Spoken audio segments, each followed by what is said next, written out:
ஆக்சுவலாக நீதிபதி அப்படிங்கிறது யார்? நீங்கள் எல்லாம் நினச்சிட்டு இருக்கீங்க நீதிபதிங்கிறது ஒரு போஸ்டிங்.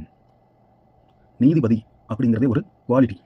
நீதிபதி அப்படிங்கிறது ஒரு குணாதிசயம், குணம். சொந்தக்காரனாக இருந்தாலும் அண்ணன் தம்பி யாராக இருந்தாலும் யார் மேலே தப்பு இருக்கோ அவங்களுக்கு சரியான தண்டனையை கொடுக்கணும். அதாவது கடவுளுக்கு அடுத்தது அந்த கடவுளுங்கிறவர் கண்ணுக்கு தெரியாமல் எங்கேயோ இருக்கிறவர். நீதிபதி அப்படிங்கிறவர் கடவுளுடைய சபார்டினேட், அதாவது கண்ணுக்கு தெரிஞ்ச கடவுள். நம்ம நாட்டில் நீதிபதிகள் இருக்காங்களா அப்படின்னு கேட்டிங்கன்னா யாராவது ஒன்று ரெண்டு பேர் இருப்பாங்க. எந்த ஒரு குற்றவாளிக்கும் அவன் பண்ணது குற்றம் அப்படின்னு அவங்களுக்கா தெரியும்.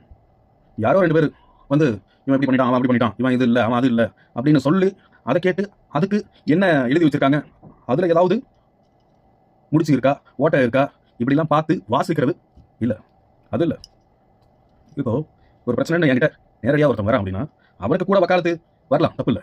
ஆனால் அந்த பிரச்சனைக்கு உண்டானவனும் உண்டாக்குனவனும் ரெண்டு பேருடைய கான்வர்சேஷன் ஏன் கூட இருக்கும்.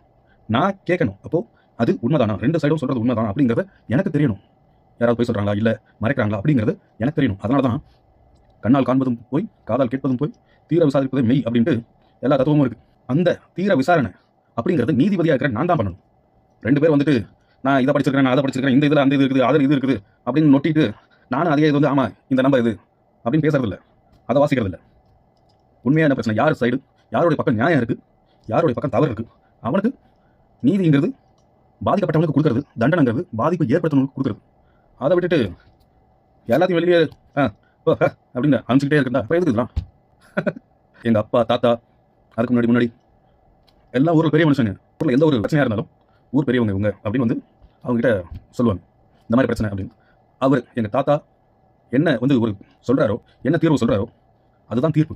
அந்த தீர்ப்புங்கிறது எல்லாராலையும் ஏற்றக்கூடியதாக இருக்கும். அவங்களே ஏற்றுக்குவாங்க, பாதிக்கப்பட்டவங்க ஏற்றுக்குவான், பாதிப்பை ஏற்படுத்தணும்னு ஏற்றுக்குவான். ஏன்னா அதுதான் அந்த ஊர் பெரிய மனுஷங்களுக்கு உண்டான மரியாதை.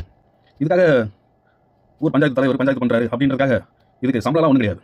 இவங்களுக்கு என்ன, இவங்களுக்கு உண்டான சம்பளம் என்ன தெரியுமா? எல்லா ஊர் இதுக்கு முன்னாடி சொல்கிறேன், இப்போ இருக்கிற இதெல்லாம் விட்டுருங்க, அச்சா அதெல்லாம் விட்டுருங்க. முன்னாடி பஞ்சாயத்து சிஸ்டம் இருந்தது, பஞ்சாயத்து ஊர் பஞ்சாயத்து கூடி பெரியவங்க ஊர் பெரியவங்க அவங்களுக்குலாம் என்ன ஃபீஸாக கொடுத்தாங்க, இல்லை சம்பளம் கொடுத்தாங்களா? ஊர் மக்கள் 18 பட்டி கோயிலில் முன்னாடி நின்று சாமி கும்பிடணும், தலையில் ஒரு 20 ரூபா துண்டை கட்டுவாங்க பரிவட்டம், அவ்வளோதான். மற்றபடி எங்கேயா வெளில போகும்போது ஐயா வணக்கம், அந்த ரெஸ்பெக்ட், அவ்வளோதான். இதுதான் ஃபீஸ். இதுக்கு எவ்வளோ நேர்மையாக ஒவ்வொரு நாட்டமையாக இருந்தவங்களும் ஊர் நாட்டமையாக இருந்தவங்க ஊர் பெரியவர்களாக இருந்தவங்களும் எவ்வளோ நேர்மையாக தீர்ப்பு கொடுத்தாங்க. அதே சமயத்தில் எல்லா குற்றமே அவ்வளோ சீக்கிரம் நடக்காது.